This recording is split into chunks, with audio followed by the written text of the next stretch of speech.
La pédagogie de la transformation, comment entraîner des jeunes publics, des très jeunes publics, à la prise de conscience et puis aussi à l'action pour un monde meilleur, un meilleur environnement, des meilleures conditions de vie, un monde meilleur et joyeux tout simplement. Alors on vous emmène sur une initiative intéressante, Allo Green Party, qui débarque à Lille. C'est un concept détourné d'Halloween, bien évidemment, et qui emmène des jeunes de 7 à 10 ans, donc des enfants, à réfléchir et à agir autour d'un futur plus désirable. Méline Newger. Je l'ai bien dit ? Oui, c'est ça. Formidable. Vous travaillez au sein de l'Hémisphère Design School à l'Université catholique de Lille. Comme Émilie Lebrun, vous êtes designer et vous travaillez au sein de cette structure. Carte d'identité rapide d'Hémisphère Design School, qui va en parler ? Moi, je peux commencer. Allez-y. Hémisphère, c'est un service transdisciplinaire d'une université catholique de Lille et on travaille beaucoup autour de l'innovation. Alors qu'elle soit en recherche, en innovation pédagogique, entrepreneuriale, voilà, c'est notre domaine de prédilection et aussi avec la créativité, qui est un des thèmes qu'on aborde très régulièrement. Et un sujet sur lequel vous travaillez, c'est l'innovation pédagogique auprès de jeunes publics. Alors, Allo Green Party, c'est quoi ? Alors, Allo Green Party, c'est une initiative rattachée à l'événement Ecopos, évidemment. On n'a pas pour habitude de travailler avec des publics si jeunes. Et puis là, on s'est dit, lançons-nous, allons sensibiliser, allons écouter ces petites têtes blondes qui ont certainement plein de bonnes idées. Parce qu'ils sont blonds ?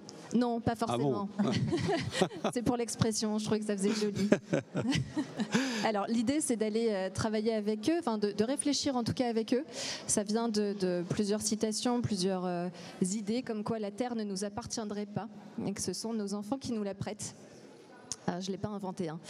Et puis, on se disait que c'était intéressant peut-être d'aller les faire réfléchir sur des sujets, même s'ils sont beaucoup plus sensibilisés que nous, déjà. Ah oui, comment ils expriment ça ?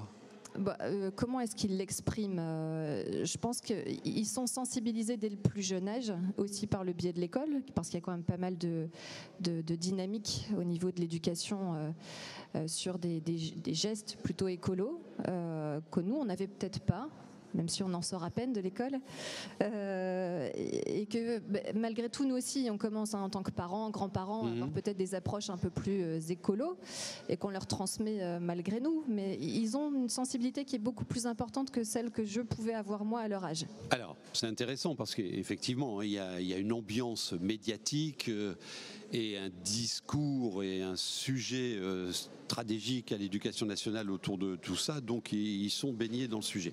La question, c'est quelle pédagogie auprès de très jeunes publics pour que ça fasse tilt et qu'ils se disent « Waouh, il y a un truc là et je dois agir ». Quelles sont vos pratiques ? Alors, au niveau des pratiques qui sont encore expérimentales, on a tenté en fait de travailler avec eux tout ce qui est art plastique, art visuel, de mêler aussi le travail autour de la poésie, et aussi on a mêlé tout ça pour créer à la fois des matériaux, des outils autour de l'écologie, et on a voulu à partir de ça faire en sorte qu'ils s'approprient ces matériaux, créent leur propre personnage et deviennent une sorte de personnes engagées et qui pour défendre les causes, les valeurs qui leur sont propres.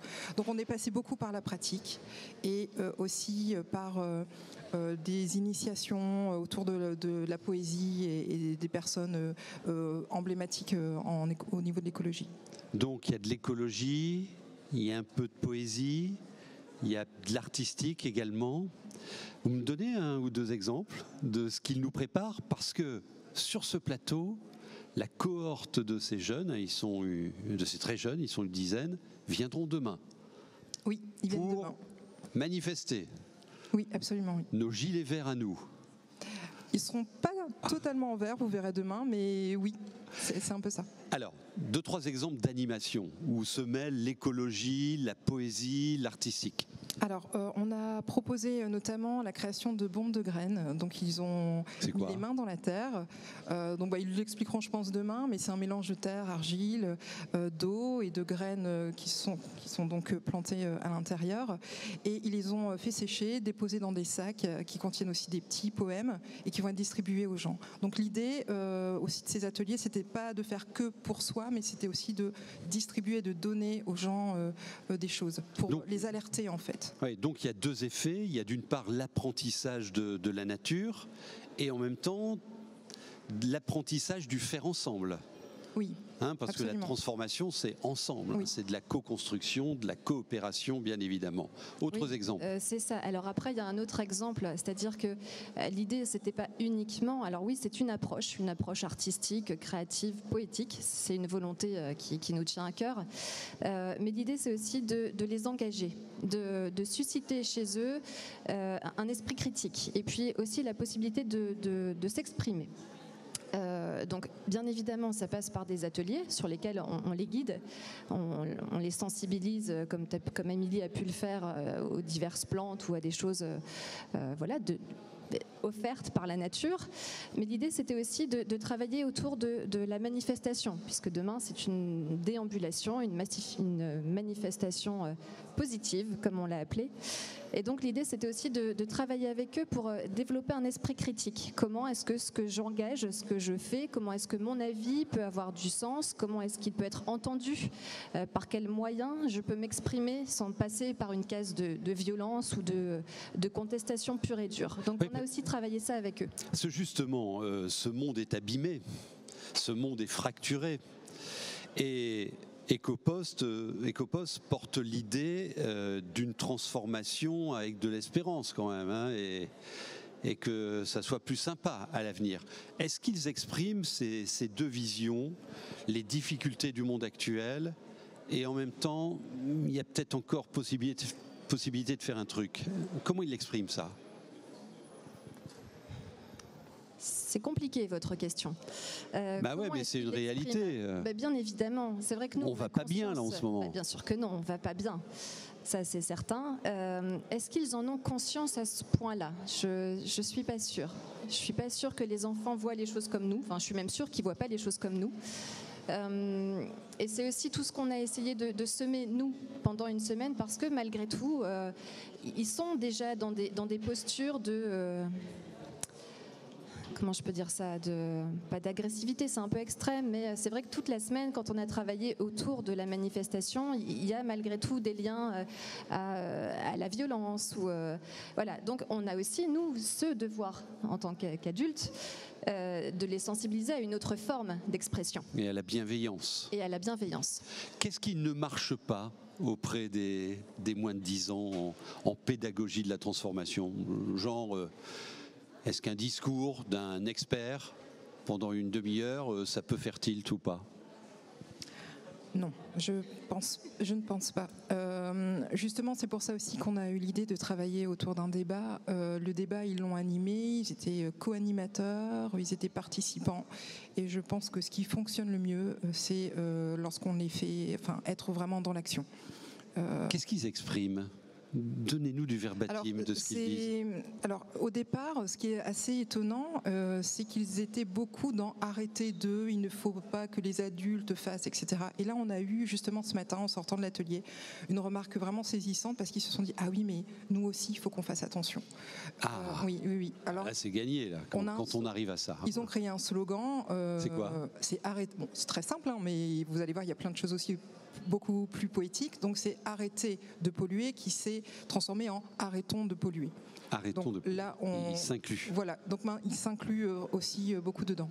Donc au niveau de la pédagogie, je pense que l'idée vraiment principale, c'est de les inclure et de les faire vraiment agir en fait. Est-ce que ce que produisent ces enfants, je rappelle qu'ils ont entre 7 et 10 ans, donc ils sont encore à l'école primaire, peut parler aux adultes, au monde des adultes? Est-ce qu'on doit être à l'écoute de ça?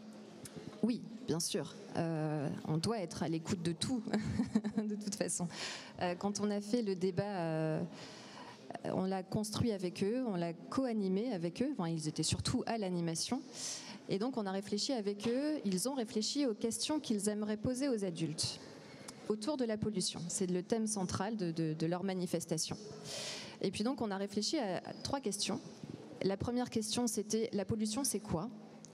La deuxième, c'était qu'est-ce que vous faites au quotidien pour lutter contre cette pollution ? Quels sont vos engagements individuels ? Et puis là, il y a une des plus jeunes participantes qui s'est retournée vers nous et qui nous a dit « Mais puisqu'on sait que c'est mal de polluer, pourquoi est-ce qu'on le fait ?» Et donc la dernière des questions qui a été abordée, c'était « Mais pourquoi est-ce qu'on pollue finalement ?» Alors, ils brainstorment là-dessus et... Oui, il y a eu un brainstorming entre donc, enfants, adultes, c'était très intergénérationnel. Et que ce soit les adultes ou les enfants, ont fourni des réponses. Alors, il y en avait plein. Hein. Au final, quand on y réfléchit un petit peu, on se rend compte qu'il y a la question du rythme, des habitudes qui sont difficiles à changer. Voilà, il y a plein de choses. Quel est le mal le plus important de cette terre qu'ils expriment aujourd'hui ?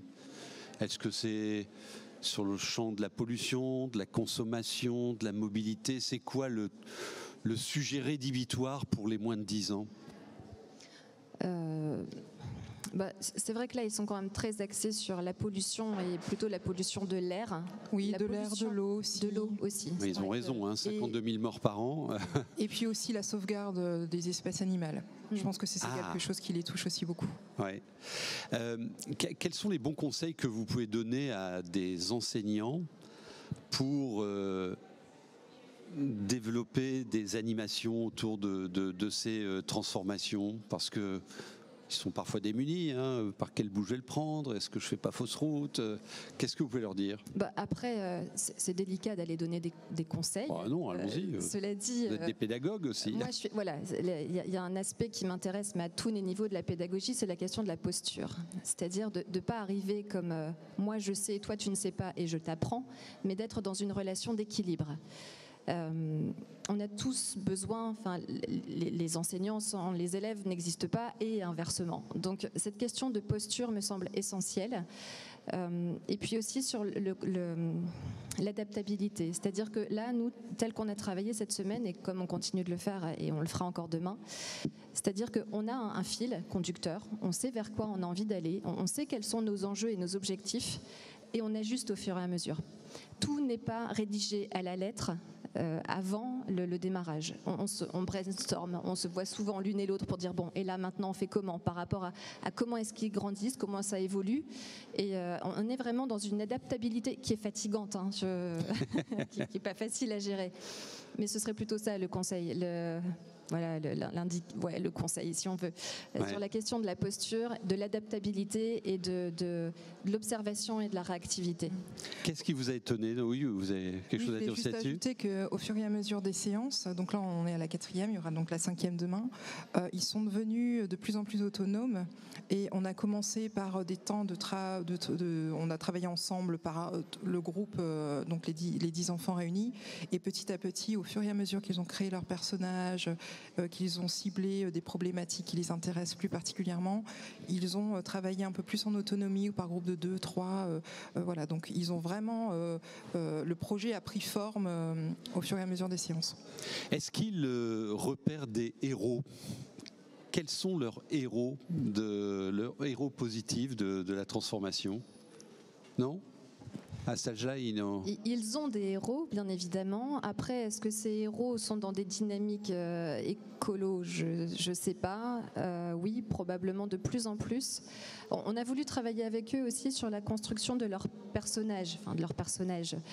On est passé en tout cas par le jeu pour essayer de les impliquer dans cet objectif de transformation. Mais ils s'inspirent malgré tout beaucoup de ce qu'ils connaissent déjà. Ils ont parfois du mal à en sortir. Genre ? Alors là, il me parle de héros que moi je ne connais pas du tout. Des personnages d'animés comme Naruto par exemple. Voilà, mais c'est intéressant parce que ce sont des personnages emblématiques pour eux et ils peuvent partir de ce type de personnage pour ensuite essayer d'en extraire des choses qui vont leur servir à eux pour créer leur propre personnage. Qu'est-ce que vous avez étonné, vous, dans cette démarche ? Dans la démarche de ce qu'ils disent, de ce qu'ils produisent, de ce qu'ils expriment. Alors moi, ce qui m'a étonné, alors déjà c'est le franc-parler, parce que là pour le coup, les enfants disent ce qu'ils pensent et ça c'est super. Après, j'ai trouvé aussi qu'ils avaient une capacité d'adaptation et de création qui est vraiment très très forte. Ils ont produit des choses vraiment incroyables, même au niveau des slogans, ils ont été vraiment très très créatifs. Ils sont aussi, au fur et à mesure du temps, parce qu'on a aussi parfois des fratries, des frères et sœurs, ils sont aussi beaucoup été dans l'échange. Donc ça c'était très très bien. Ils ont vraiment formé un groupe en fait au fur et à mesure de ces heures de travail, atelier. Et finalement, alors qu'on se pose la question de comment mettre du positif dans toutes ces démarches de transformation et que ce ne soit pas des pince-hommes pour les adultes, eux, à vous entendre délibérément, ils ont l'angle du positif, presque de la joie et du bonheur. Enfin, ils sont positifs là dans tout ça. Oui, c'est vrai que le groupe qu'on a sont des enfants. Ils ont la joie de vivre. C'est plutôt bon enfant, c'est très jovial. Il y a beaucoup de propositions. Alors forcément, on a des enfants entre 7 et 10 ans. Il y a forcément des écarts de maturité, c'est normal. Mais cela dit, ça provoque aussi une émulsion qui est super intéressante. Et puis après, on s'adapte pas mal. Certains ont très envie d'être engagés sur le débat, par exemple, sur la manifestation. Ils ont envie d'aller faire les pancartes.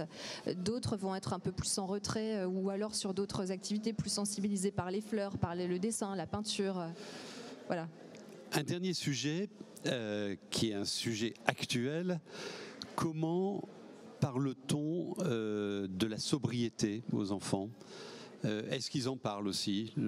Consommer autrement, consommer mieux, manger moins de viande, l'électricité à la maison, ma douche, mon robinet, enfin tout ça. Comment on en parle? Alors ils en parlent déjà d'eux-mêmes parce qu'ils ont déjà été sensibilisés à cela. Et nous, justement, dans les ateliers donc artistiques, pratiques qu'on a exercés pendant ces quelques journées, on est parti de matériaux aussi durables et naturels. On a travaillé, par exemple, on est allé cueillir des fleurs dans les jardins médicinaux, des plantes. On a travaillé avec vraiment de la terre. Donc on les a aussi sensibilisés à ça. Donc il y a eu tout un petit travail autour du land art aussi qui a été abordé. Donc là-dessus, je trouve qu'il y a vraiment des choses qui ont été qui sont bien engagées. Avec Méline et Émilie, vous avez aimé la saison 1 d'Halo Green Party. Vous allez adorer la saison 2 puisque dans le deuxième épisode, on va se retrouver avec les 10 là. Alors je vous laisse le plateau. Et vous y allez, hein, vous les chauffez demain, ils vont nous raconter tout ça. On va vérifier tout ce que vous nous avez dit, de la pédagogie et l'innovation dans la pédagogie auprès des jeunes publics pour les amener à la transformation. Et la bonne nouvelle, c'est qu'on a compris que déjà la sensibilisation, l'ambiance de ces nécessaires transformations existe déjà auprès de ces jeunes publics et ils ont des choses à nous dire. Merci de nous suivre sur la télé d'Ecopos et vous avez à disposition sur le site et les réseaux de nombreux autres épisodes avec la prise de parole de speakers inspirants présents ici sur la Biennale d'Ecopos.